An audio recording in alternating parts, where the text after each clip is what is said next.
à toutes, bienvenue sur Santé Indigo, bienvenue à Nantes. Je suis ravie de vous retrouver pour cette nouvelle vidéo. Aujourd'hui, nous allons voir comment le stress du quotidien nous empêche de mincir. Alors j'imagine, vous comme moi, on a des plannings assez remplis. On court après le temps, on fait mille et une choses à la fois.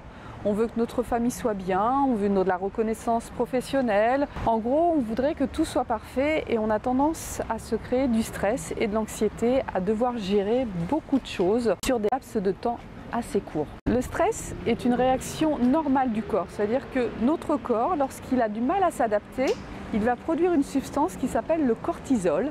Et le cortisol nous permet de pouvoir gérer notre quotidien. Le souci, c'est que quand ce stress se répète tous les jours vous avez de la pression, tous les jours vous avez du mal à gérer votre quotidien. Vous produisez de plus en plus du cortisol. À haute dose, le cortisol est toxique pour notre organisme. Il est toxique pour notre morale, pour notre cerveau, il est toxique pour notre ventre, mais surtout il est toxique aussi pour notre poids. Alors au niveau du cerveau, lorsqu'on fabrique trop de cortisol, ça va inflammer le cerveau.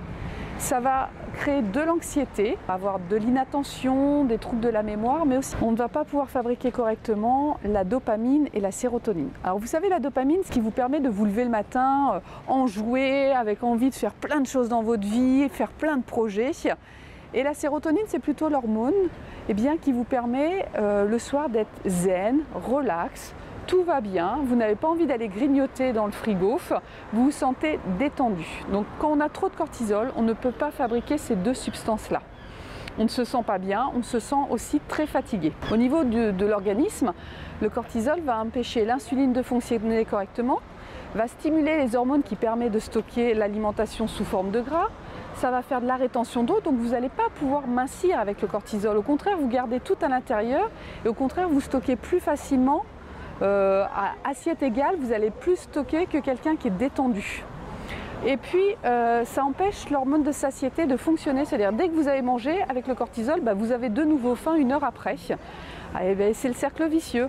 Vous êtes anxieux, vous mangez, vous produisez du cortisol, vous avez de nouveau faim à cause du stress, vous remangez et en plus, vous ne brûlez pas correctement votre alimentation. Donc, si vous voulez mincir durablement, il va falloir mettre de la tranquillité dans votre quotidien, de pouvoir fonctionner à un rythme plus cool, plus agréable. Alors pour ça, ce que vous allez pouvoir faire, c'est déjà prendre un petit cahier et lister tout ce que vous avez à faire dans votre quotidien, mais surtout vous poser la question, qu'est-ce qui est le plus important pour vous?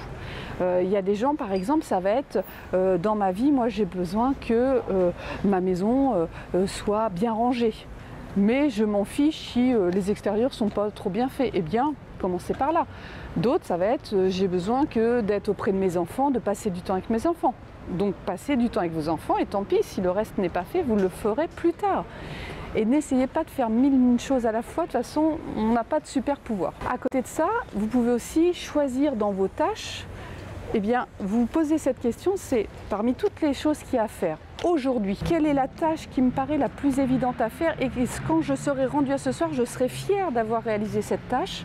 Ça aura été constructif pour moi et en plus, je l'aurai fait d'une façon détendue. Donc ça peut être un élément. Cherchez quelle est la tâche qui vous rendra fier le soir. Autre chose, arrêtez de laisser vagabonder votre cerveau.